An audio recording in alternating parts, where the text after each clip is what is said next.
Mandibulise kuni bathandi bezemidlalo eMzantsi Afrika, ingakumbi kuni balandeli bebhola elikhulu ke laseMzantsi Afrika.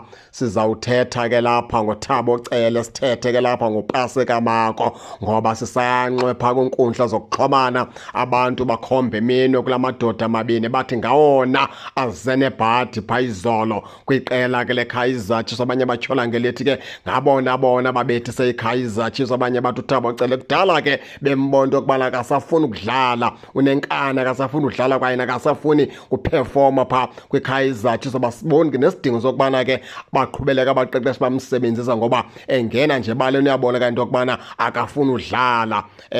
Luluvo ke lentetha yabathandi nabaxhasi bebhola elikhulu ke laseMzantsi Afrika. Masibe ngohlobo ke baphulaphula ke zininzi izinto ezehlela abadlali, zininzi izinto ke eziye zizehlela abadlali bangabantu banenhliziyo, nabo bayakwazi ukulimala imiphefumulweni. uThabo Cele akaqalanga kakuhle intsebenziswano yakhe naba baqeqeshi babini beqela leKaizer Chiefs, kangibenhle konke kuqale kwakho amagingxigingxi phakathi kwabo bonke ongeke sazi nesizathu senza ngento yokubana ke babe baqhubeleka bamdlalisa ngokuCele, and abamdlalisi ngendlela ke bekumele uba ke bamdlalisa ngayo ngokwezinga lomgangatho uCele akulo. Bekumele uba yiplayer engatyiwa sisikim, beba yiplayer ke esoloko idlala ngokomgangatho wakhe izinga eli akulo, kodwa ke naye wazibona seleKaizer Chiefs ingasamsebenzisi. Ezo zinto ke ndiqinisekile zihamba zamophula umoya, ngoba na ukhumbula into yokubana ndike ndatsho kuni kwezinye iividiyo ndandizenzile nathi uThabo Cele yaboneka into yokubana ingathi ngumntu lo ungasafuni udlala, engena nje bale namandla wekho, ebaleka uthe chu eyifumene ibhola uyayidlulisa nje. Ayisenguye la Thabo Cele sasimazi. Kona uThabo Cele performance yakhe yehle kakhulu, akuba kuthiwa mhlambi yehle ngo-10% okanye yehle pam, ayikho iperformance yakhe uThabo Cele.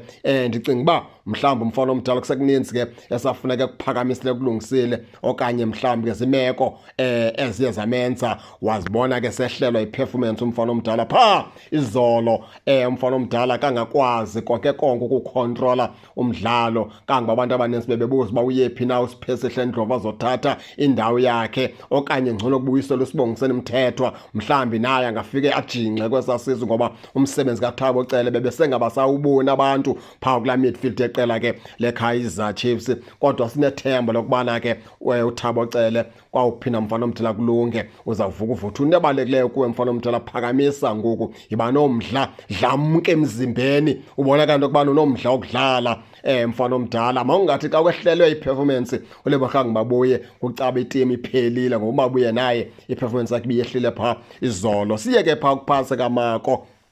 Hayi ngiyena mntu ke be-out kakhulu pha izolo Paseka Mako, andiyazi into beyenza begqudisa esenzani pha izolo, ngeke ndikuxelela. Kodwa into endiyibonileyo ubungozi obuninzi benziwe nguPaseka Mako pha yinto yokubana idonga lokugqibela leKaizer Chiefs belithwele ubunzima ngesizathu sikaPaseka Mako pha izolo belahlekile. Umfana omdala esohlulakala la play beyimakhile, engakwazi ukubheka phambili, engakwazi ukuyimakha, engakwazi nokupasa, okefika late ebholeni. Zininzi nje mistakes pha besenziwa nguPaseka Mako, kodwa naye singamthethelela sithi ke sisizathu sokubana ugqibele kudala ukudlala. Umfana omdala kudala wagqibela ukudlala, uzofakwa kwezi matches zinje naleyo ke nto mhlawumbi naye ingahamba imbethe. Yiyo laa nto izolo ba-endaphe bemtshintsha bebuyisela phaa u-Eden McCarthy kwelaa cala ke lasekhohlo, naye walimala u-Eden McCarthy, kwanyanza into yokubana ke kubuyiselwa phaa uReal Frosler. Injalo ke baphulaphuli ke ningake ningene ke nanitsho into yokubana ke nina niyiva njani nale meko, nize ningakhohlwa